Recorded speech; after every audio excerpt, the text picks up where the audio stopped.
Everybody, welcome back to the channel. I'm Robbie Crager, the Flip Flop Flipper. You're going to start to recognize this guy because I like talking to him. He's one of the smartest guys I know. He's a mentor of mine, a business partner, and a good friend. This is Dave Steck. He's kind of a big deal. And today, we're going to talk about the 5 things that will kill any real estate deal. Yeah, I mean, there are 5 deal killers, and if you don't understand these, you're liable to be killed by one or more of them. So think about the 5 things in a flip that you and I are doing together. I'm the lender, you're the flipper, and we're going to do a deal together. The first one is overpaying for the deal. You know, how much do you pay for the deal? That's really, really important, because if you're overpaying, then you're already putting yourself at a disadvantage. So that would be the first one. You guys, it's not just the first one on the list. It's the most important one. You can fix other things. You can't fix it if you pay too much. It's really hard to overcome that. And I know people go out there all the time and they're trying to figure out what a good deal is. A good deal is something that you can make money on. And so this is super key as real estate investors. You just have to fight to get the best deal up front, because that's what you're stuck with. Once you're in, you're in. Some of these other problems, you can overcome them. You just can't overcome buying a bad deal. Yeah, so that's honestly number one in sort of the chain of mistakes that you can make in a deal, is paying too much.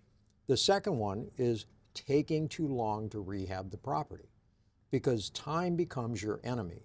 You have to pay additional utility expense. You have all kinds of OpEx. You've also got issues with paying a hard money lender, whatever it happens to be.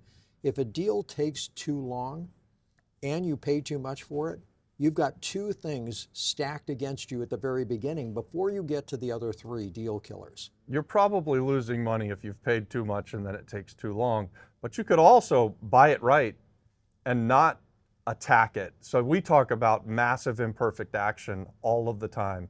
You guys, if you're starting out in this business, you just can't dilly-dally. Don't fuck around. Once you buy something, you want to attack it. You want to take massive action and get it renovated. You're gonna see the value go up because of the renovations that you're doing. And if you're sitting around waiting for permits, and you're sitting around because you didn't up front before you closed on it, talk to contractors, so you have to go get bids. I see this happen a lot, and maybe you've seen this as well. Someone buys it, they get a good deal, but they failed to get bids from their contractor while they were in a due diligence period. So now you've closed on it, you've got a hard money loan that's high interest, and it's clicking away. It's eating your profits every single day. So guys, a little bit of foresight and setup is going to save you on the back end, and it's going to keep you profitable. So massive action, be prepared when you close. Already have done your due diligence with the contractors, know what it's going to cost to get them going, and know that your contractor is going to show up as soon as possible. The last one that we bought, we closed on a Thursday. We started the renovation on a Monday in Orlando, Florida, and we finished it while we were on this cruise.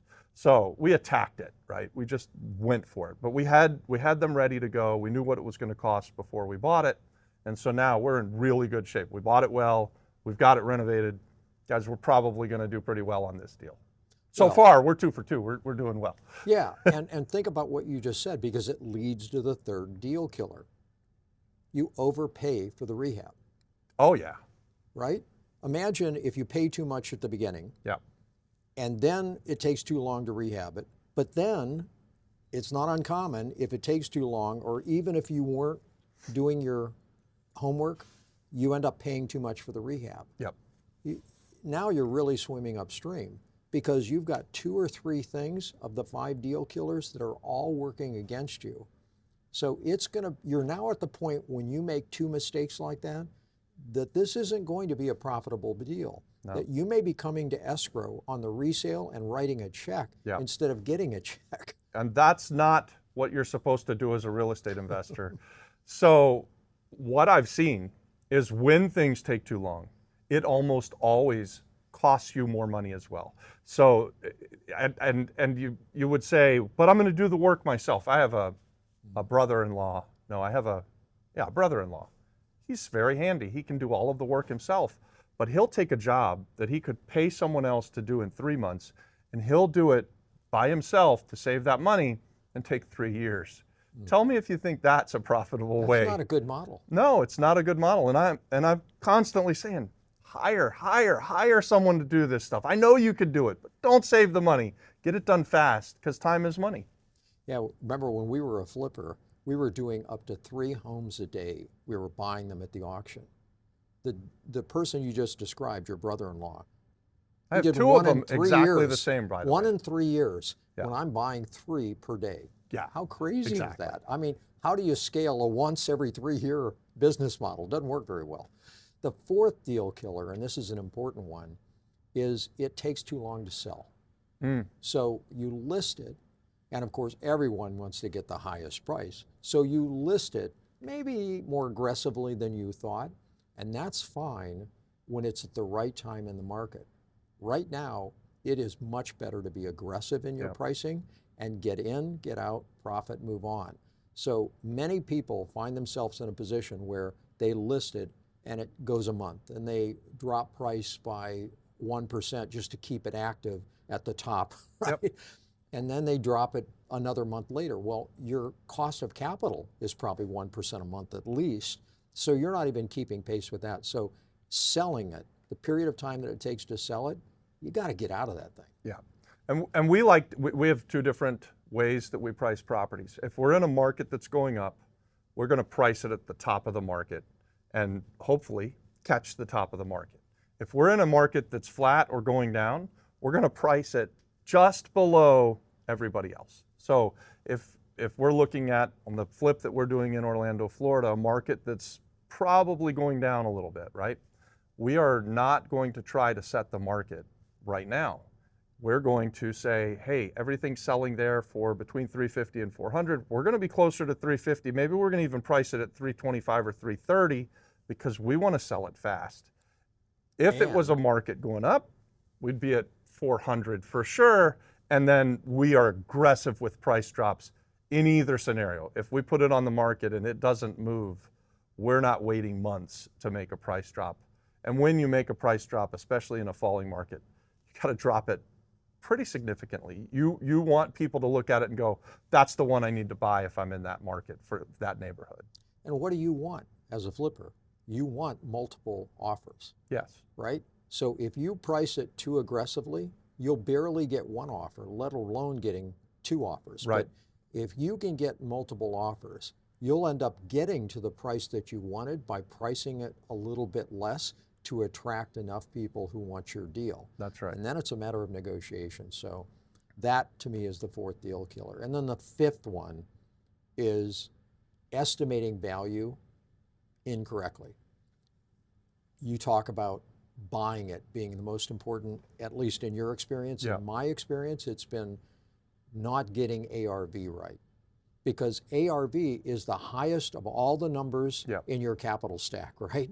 So if you're trying to buy something for 300, put 100,000 into it and sell it for 650, if that 650 turns out to be 600, you lose $50,000, which is directly at your bottom line. Yep. So I always like to say, if you can only get one of those right, get your ARV right. Because yes, the others are important. That's why they're called deal killers. But you get that ARV wrong by a lot, you know, you can do all these other things right and lose 50 grand in ARV. That's not a good day. And it's easy to get the ARV wrong in a falling market, right? And that's what you've talked about this in other areas where you got to skate to where the puck is going to be. And you talk about Wayne Gretzky, who skates to where the puck is going to be.